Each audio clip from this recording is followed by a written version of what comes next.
Lord. సహోదరి సహోదరులారా, మరొక నూతన దినమును మనకు దేవుడు ప్రసాదించి మరి ఇంతవరకు మనం కాచి కాపాడిన దేవుడు మరి వాక్యం ద్వారా మనతో మాట్లాడుతూ ఉండగా మరి వాక్యాన్ని చదువు దేవుడు మనతో ఏమని మాట్లాడుతూ ఉన్నారో, దేవుడు అనే మనకు ఏం చెప్తూ ఉన్నారో అది మనం తెలుసుకుందాం. మరి మొదటగా మార్కు సువార్త 8వ అధ్యాయం 35వ వచనం చదివి చూద్దాం.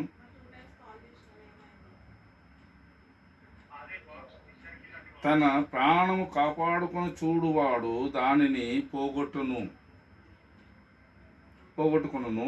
నా నిమిత్తము, నా సందేశము నిమిత్తము తన ప్రాణమును దారపోయివాడు దానిని దక్కించును. చూడండి పిల్లారా, ప్రభు నామంలో పని చేసినవాడు మరి సొంతగా పని చేసుకున్నవాడు నష్టపోతాడని, కానీ అదే మాదిరిగా ప్రభు నామంలో ప్రభువునకు తన ప్రాణం ఇచ్చినవాడు దాన్ని దక్కించుకుంటాడని ప్రభు వాక్యం తెలియజేస్తుంది. అదే మాదిరిగా మరి అపోస్తుల కార్యము 20వ అధ్యాయము 24వ వచనం చదివితే మనకి దేవుని అనుగ్రహం గురించి సువార్తను ప్రకటించే ప్రభు అయిన యేసు నాకు నియమించిన పని కనుక ఆ పనిని నేను పూర్తి చేయుటయే నా కర్తవ్యము. అంతకు మినహా నా జీవితము ప్రయోజనకరము అని నేను భావించుటలేదు.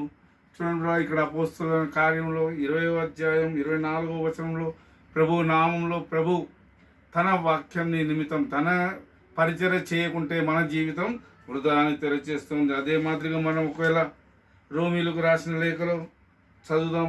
మరి 6వ అధ్యాయం 4వ వచనం చదివితే మనం ప్రియులారా,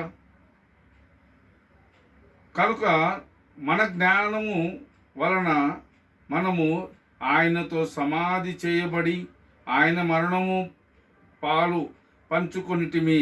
ఏలైనా తండ్రి ప్రభువుచే మరణం నుండి క్రీస్తును లేవనెత్తినట్లే మనమును ఒక క్రొత్త జీవితము గడుపుటకే అట్లు జరిగెను.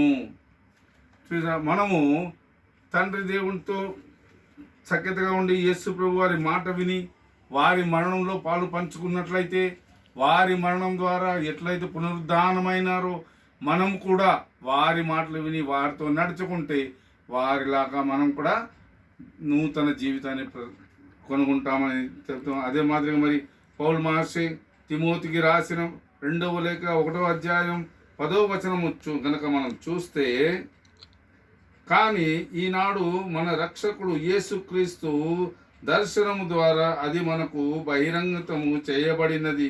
క్రీస్తు మృత్యు ప్రాబల్యమును తుడుముట్టించి సువార్త ద్వారా నిత్య జీవితం మనకు ప్రసాదించను.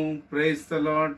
చూడండి, తన యొక్క వాక్యం ద్వారా మనము ఏదైతే చేసాం దివ్యంతల వరకు పోయి సువార్తని ప్రకటించడు అని ప్రభు తన దూతలకు చెప్పినట్టే, తన ఒక అపోస్తలకు చెప్పినట్టే ఈనాడు మనం కూడా తన ఒక సువార్తని చేయడానికి దేవుడిచ్చిన ఈ అవకాశాన్ని బట్టి వందనం, స్వస్థం, ధన్యవాదాలు అర్పిస్తున్నాం.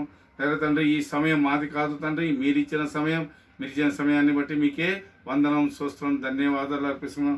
ఓ ప్రియ తండ్రి, మీ ప్రియ కుమారుడు మా యేసునాథుడు మరియు పవిత్ర ఆత్మ దేవుడు మా తోడు నీడై ఉండి మమ్మల్ని నడిపిస్తున్న విధానాన్ని బట్టి వందనం, స్వస్థం, ధన్యవాదాలు అర్పిస్తూ ఈనాటి వరకు ఈ యొక్క యూట్యూబ్ ఛానల్ని సబ్స్క్రైబ్ చేసిన వారిని, లైక్ చేసిన వారిని, ప్రతి వారిని దీవించండి, ఆశీర్వదించండి. ప్రార్థించమని విన్నపాలించిన ప్రతి ఒక్క సహోదరిని కూడా దీవించి ఆశీర్వదించమని ఈ దినం మొదలుకొని రాబో దినములంతయో మీ ప్రేమ, కృప, కనికరం, జాలి, కరుణ అందరిపై కుమ్మరించమని యేసు నామములో ప్రార్థించి వేడుకుంటున్నాం పరమ తండ్రి.